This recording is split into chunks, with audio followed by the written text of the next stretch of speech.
punitive damages, attorney's fees, etc., what would the ultimate monetary compensation look like? What is the number here in this lawsuit? Whatever a jury is prepared to award, and the family has been very clear, this has never been about money for them, never. That their daughter is priceless. We can't even have those kinds of conversations about the value of the case because they've just always felt as though people have not been held accountable. No one has stepped up. Part of it is for people to just step up and acknowledge what happened should not have happened and it was wrong. And so we don't have a value that we're prepared to place on it, but we believe that a jury in due time in the State Court of Fulton County, they will tell us what this case is worth. A few questions. One, you mentioned the memo, in essence, calling out patrols for that area. Do you guys have a copy of that memo that you'll be able to provide today? Yeah, we can get you a copy of that memo. And just one logistic question, has this formally been filed in state court yet, or when will it be filed? It was filed. It has been filed. It has been filed today. And then the last item I had, just to help our viewers understand the naming of Wendy's and the franchise owner here. You all mentioned, armed vigilantes in the area, patrols were called off. This happened on a public street. With that said, do you believe it would have been safe for the Wendy's owner to go in there and in essence, take control of that property or clear that property to, I guess, make it a safer place? Yeah, that's the essence of our allegations. Georgia law is clear. You have a legal duty when you're a property owner to provide a reasonable, safe premise and to make sure you take safety and security measures when you're on notice of dangers. It was clear that there was issues, danger, notice of those things, and hazards at that property. Wendy's had a duty under Georgia statutory law to do something about that. Either take care of it themselves or make sure that they work with the city to do that. I think there's going to be a lot of finger pointing in this case, but the reality of it is one person we know was not responsible for what happened. This family and that little girl. So these two entities need to get together and figure out, but we are here to get justice because they both had a responsibility that day. And I don't expect you to have an answer to it, but with that said, we understand the violence that was capable down there. That's clear. If patrols weren't happening there from Atlanta police and they were hands off, what was the Wendy's owner expected to, I guess, logistically or practically do to make that a safe spot, knowing that they're not law enforcement?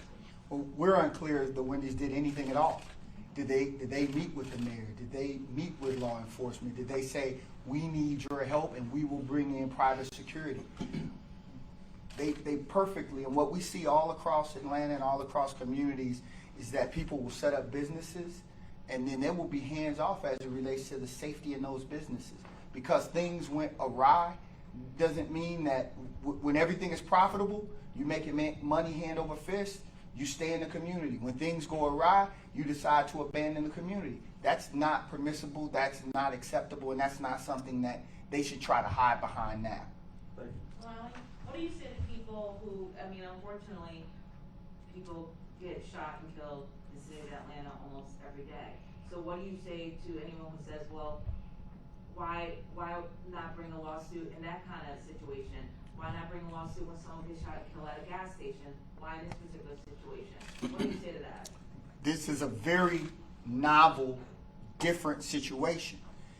When you see crimes that are being just committed randomly, there isn't notice that at this particular location there could be danger. If there is, we normally bring lawsuits against the gas stations, against apartment complexes, and against restaurants that don't provide proper security.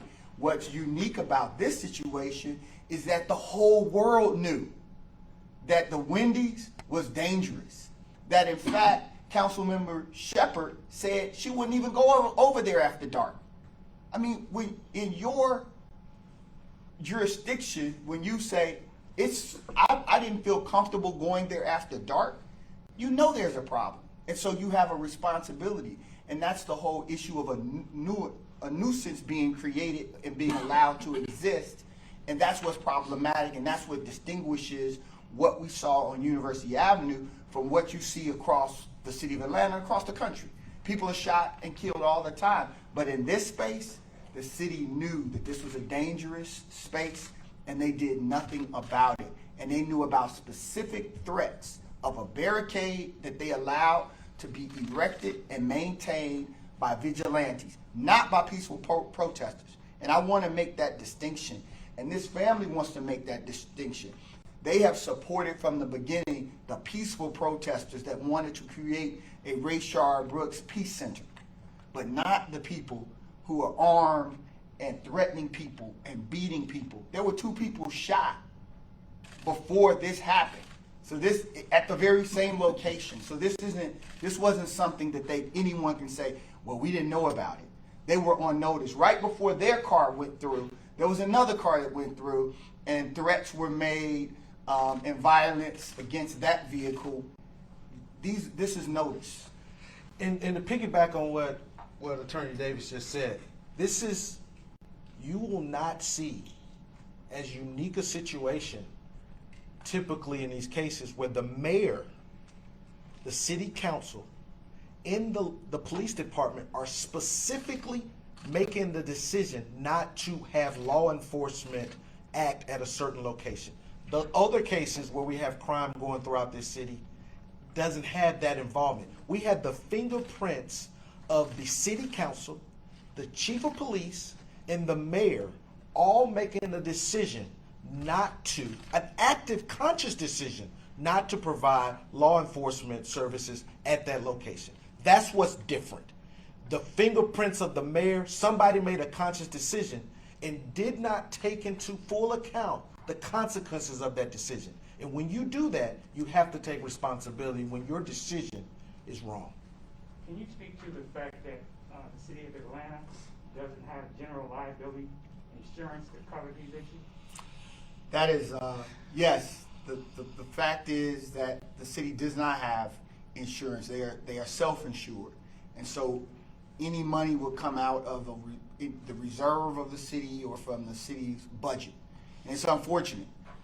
That's how they've operated for many years. This is not anything that I put at the feet of this mayor, but that is how this city has operated for many years, and it's problematic. So could that be the reason why these cases get tied up in court? No, I'm not going to give the city excuse for that. And the reason is there's other cities that don't have insurance and they have resolution of cases. And our budget at the city of Atlanta, with the airport, with everything we have going on, is way bigger than Louisville and Minneapolis. Trust me. So that's not an excuse. It takes responsibility in someone saying wrong is wrong and right is right. And so, no, I'm not giving them a pass on that. Whether they have insurance or not, this needs to be not only for this family, but a bunch of families out here are having the same excuse thrown back at them where there's no money. There seems to be money when we want to build a stadium. There seems to be money when we want to do something else. Why is there no money when it's time to step up for mistakes when justice requires it? You talked about a records request being an obstacle right now. How are you all proving who made what calls to have police stand down? That the mayor listened to Joyce Shepard and Rodney Bryan in turn listened to the mayor. What evidence are you all going off on this point? Some of them are their public statements. They made these statements publicly, and so we're just going back to some of the public statements that were made, the memo that we discussed, the fact that I believe it was the second shooting, that the individual who was there says, the police were here, they saw who shot at us, they let the car go, they never pursued them. And so we have eyewitnesses, and we have the city officials' very own public statements that acknowledge their involvement in their decision making. They wanted to give Councilmember Shepard an opportunity to mediate or negotiate with the individuals who were occupying the space. That was what the mayor and Councilmember Shepard both have said publicly. That's why they delayed, and that delay resulted in the loss of life. That's why they have to, of all the cases, it just would seem as though this one is as clear cut as any of them. Innocent family, innocent little girl, we acknowledged, we said let's fall back. We didn't police the area. Somebody dies as a result of that from the very people that we knew were out there with guns, shooting people and assaulting people. I mean, it doesn't get much clearer than that. You said earlier that, you said earlier it wasn't about the money. Can we assume that you guys are doing this pro bono? No, we're not. We're doing this as we do all of our cases on a contingency. If this family doesn't receive a penny, we don't receive a penny. All of the time, the expenses, everything that we put into our cases, this is how we fight. We fight for this family so that we're in a position to fight for the next one. And we do that without any hesitation or reservation. And that is what we do. That's what lawyers that practice this kind of law, we do. And we do it proudly, and we do it with the confidence of these families that we're going to go all the way regardless of our friendships or relationships. You know, I personally love the mayor. She's, you know, a friend of my wife's, a close friend of our families, but it's bigger than friendship. It's about what's right. And so we stand on that. That's where we are. And I'll remind you that the legal system set up before me and Mr. Davis ever finished law school said the only remedy for us is monetary. I promise you, hear me clearly, I don't want to be standing here. I don't need to be standing here. I want this little girl back for this family. If you or anybody in the media or anybody in the city can bring this little girl back, I'll step back. But the only legal remedy that exists is compensation for them. Okay? So that's what we're going to do for them. So it's not about the money, it's about this child's life. And the value of that life, just like anybody else in any other system we got in this country, they deserve that. This family deserves that. The city and Wendy's, they put a value system on this girl's life before we got here. When they said, don't put no police out there. So this wasn't about money for them, but somebody made a decision a long time before they got there on July 4th about the value system. And that's what's concerning to me. I don't want to ever do these press conferences with you guys, with any family. But somebody made a decision before law firms and lawyers got involved to value people's lives. And it's unfortunate for me that I'm always typically standing up here with people of color, because it doesn't seem like the government values our lives as much as everybody else's. And so when we have somebody who dies like this, when something could have been prevented, I do not apologize for bringing a lawsuit. And I do not apologize for making sure they get compensated what the law said they are entitled to. In that vein, so you're saying that the police weren't heavy-handed enough in this case? No, But we're not saying that. But my point being, should they have been more heavy-handed when they were getting heat for being heavy-handed a few days before? Well, I think heavy-handed is your language, it's not ours. That's fair. So what we believe is that there was no policing, right? You can't go from, you shoot a man at the Wendy's and then you say, well, you all are mad about that, so we won't police at all. That's essentially what the rationale has been, is that if you're critical of us, then screw you. We won't patrol your neighborhoods, and we'll just let anything happen. Doesn't work like that. You all took an oath. You took an oath to protect and serve. And so that responsibility, I come under all kinds of criticism. I still have to man up and do the work that I have taken an oath to do.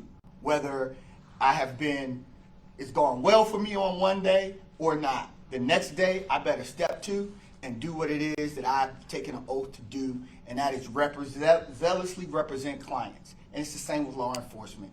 And so all we are saying is that they should have engaged in proactive policing and not just surrendered the neighborhood to what they knew were dangerous individuals who were not about peaceful protests and were focused on using this moment, this pivotal moment in our history, to really terrorize people and create something that was unsustainable to begin with.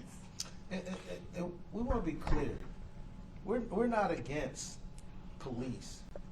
We just want police to exercise the constitutional rights and the oaths they take, and we want to do that equally.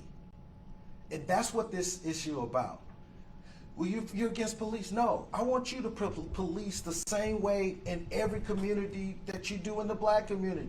Don't treat us different, and make sure you follow our constitutional rights. In the same vein, when it's a time and a place for you to police properly, don't just abandon us. Because I will tell you, and I feel good about this statement, Lenox Road Wendy's wouldn't have had this issue. It would have been cleared out immediately. Why is this community treated different? Sir? Both of you gentlemen have already touched on this throughout the press conference, and I have not had a chance to go through the lawsuit, so I apologize, but can you elaborate on some of the specific allegations in this complaint filed against the defendants and where you feel the defendants dropped the ball?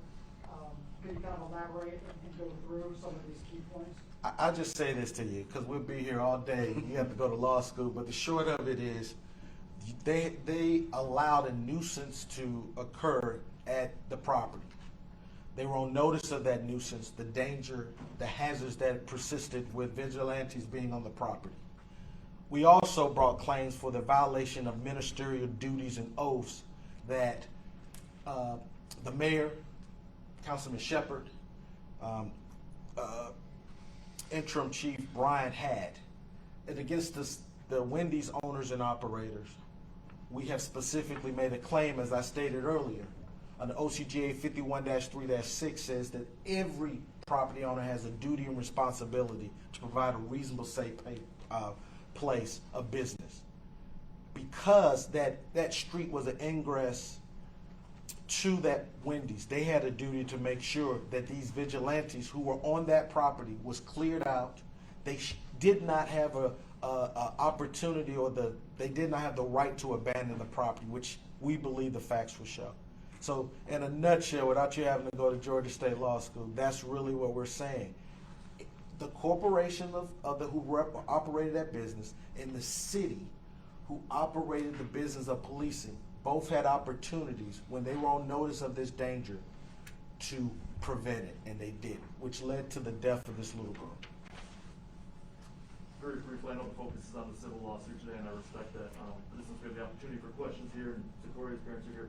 We're coming up on the year anniversary, unfortunately, of this passing. Is there a level of frustration? Is there anger?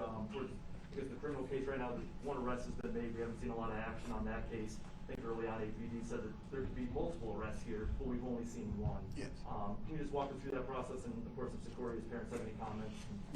Secoria's parents have been in constant communication with the district attorney's office, and we've been in communication with them as well. The concern is that there has not been an indictment as of yet. We believe that at this juncture, there will likely be some additional investigation.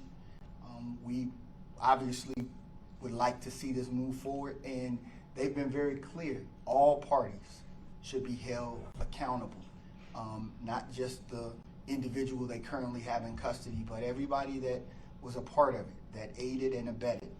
They are all parties to that same crime. And that is, it has been a level of frustration. She's been talking to detectives. They've both been calling detectives. They've been calling the district attorneys. I mean, how do you get to grieve when you're having to help try to investigate the death of your child and identify people who you believe were out there and a part of this? So this whole process for them has been both frustrating and they've been, at times, yes, angry. All right. We thank you all for coming. You'll see someone next week. Thank you.